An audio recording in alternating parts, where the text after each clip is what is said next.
Joann has been working on a project for a long time. It's something we discussed a long time ago. And when I'm working through the week, I'm constantly thinking about, Lord, what is it, that you want your people to hear, what are we supposed to do, just, all those things. You want to try to speak like the Lord and act like the Lord as much as possible. And all those things are always so much easier said than done. But with Joann, what she does is she sees a Bible passage or two, and then, like a lot of you, she's had a lot of problems in her life, a lot of difficulties, and so she prays about these passages, and then in her own words, she tries to put them on the board, and it's really meant as a bringing her close to the Lord for her. But of course, some of you read it, and so sometimes if you're not aware of what she's struggling with that week, you might not get it. So I thought that it would be nice, at least once in a while, for Joann to explain the board to you and what's Bible verses or what story in the Bible set her off. And with that, Joann. Stand wherever you want. Turn around. Sorry. I'm no public speaker. Good morning. Good morning. Good morning, Joe. Actually, I don't remember when they got put up. I was writing them down, and like Pastor says, it's one message, then it changes, then what is it this, that word's wrong. Sometimes I spend like 8 hours driving Byron crazy, running in there, trying to get the right word. But they weren't for me. And I was wasting too much paper, so I started putting them on a small board. And I think it was Gladys who put the first one up. Anyway, it just happened. And Christmas, about 6 months after they were put up, it occurred to me I never asked Pastor that. It was being done without any permission. So I ran up to him Christmas Eve and I said, "Is that okay?" He said, "Yeah, it's okay." Okay, or the passage that I opened to and was reading, Pastor told me to read John. I'm one of those people that suffer from over-Biblition. My whole life, every church I went to, everywhere I go, that. Well, what does that mean? Don't question the Lord, So it's hard for me to read the Bible and really understand the meaning behind the meaning behind the meaning. So that's why I started putting them into words that I could understand. Now he told me it was okay to put them up, and I said, oh, maybe somebody else will get something out of it. But that's the whole thing. I had no permission, no assignment. So, just so people know where it came from. Okay, John 1, chapter 1, 1 through 9. In the beginning, before all time, was the Word, and the Word was with God, and the Word was God. He was present originally with God. All things were made and came into existence through him. And without him, not even one thing made that has come into being. In him was life, and the life was the light of men. And the light shines on in the darkness, and the darkness has never overpowered it, put it out, or absorbed it, or over-appropriated it, and is unreceptive to it. There came a man sent from God, whose name was John. This man came to witness that he might testify of the light, that all men might believe in it, adhere to it, trust it, and rely upon it through him.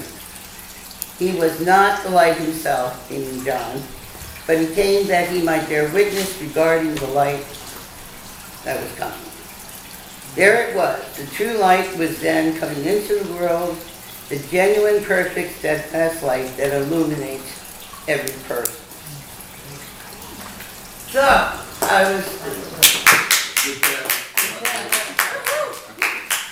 was talking to Pastor about where it was about light again. I had a great issue with light, and he told me that I could probably share a story about it. Some of you may know, some of you may not, some of you probably could care one way or the other. But I was deserted pregnant when I was 24. I wasn't very emotionally mature. It wasn't the first time I was deserted. And I met a brother from a holy order, I mean, you know, the monk robe and the whole thing. And I met him in the restaurant where he worked, and he started talking to me about the Lord. And I'd been away from the church for quite a while. And I started going over to the house where they were, and during that time they were developing like an outreach program. It was called the Christian Community. And that's where the lay people came in from the outside, like we do. And we were all working. Mainly, my problem was I couldn't kneel, and I couldn't concentrate. What's changed? Because the emotions take over. So they were all getting this initiation of illumination. It's kind of like a baptism, best I could describe. The priest lay the hands on you and infuse you with the light. And like anything, if you accept it, it'll help you. If you don't, you know, it's where you are in your growth, whatever. But they didn't just do it to everybody.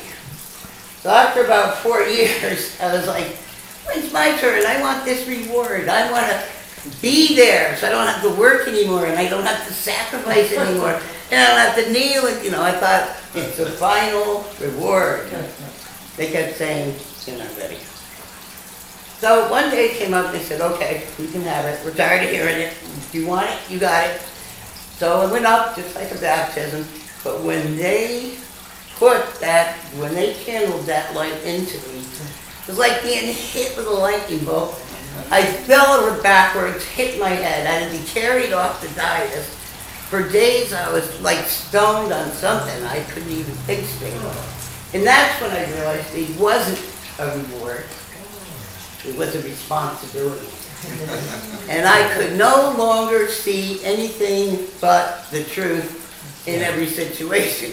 Now you're alone, you're pregnant, you're a housekeeper in a church, and you can't look at the world anymore and play head games or, you know, say the right things so people, you can get along with this one and you have to get along with that one. That was all lost to me. I had no place to hide anymore. And the only way I could was drugs and alcohol. For many years, I induced myself to hide in the dark. But after 4 years, I was very grateful to find this church. Very grateful. Because it was the first place since that holy order that willing to face the truth and not judge each other. But just remember, once you take on that light, you'll know the difference because it's the beginning, not the end. Amen.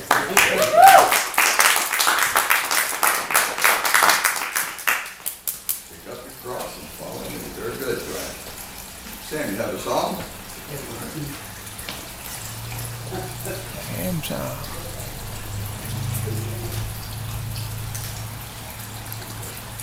Oh, that's right.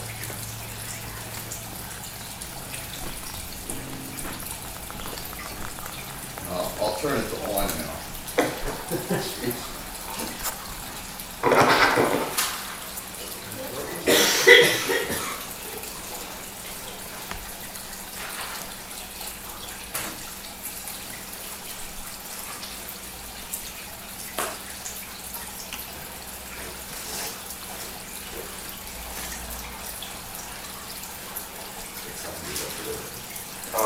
Psalm 76. 76.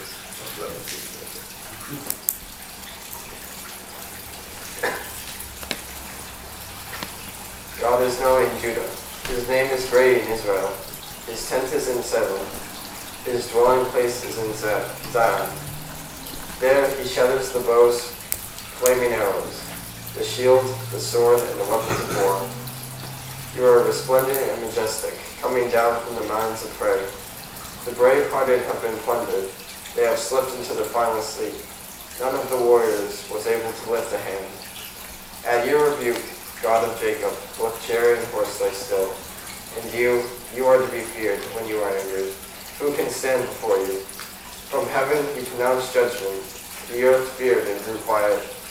when God rose up to judge and to save all of the lowly of the earth. Even human wrath will praise you. You will clothe yourself with the remaining wrath. Make and keep your vows to the Lord your God. Let all who are around him bring tribute to the awe-inspiring one. He humbles the spirit of leaders. He is feared by the kings of the earth.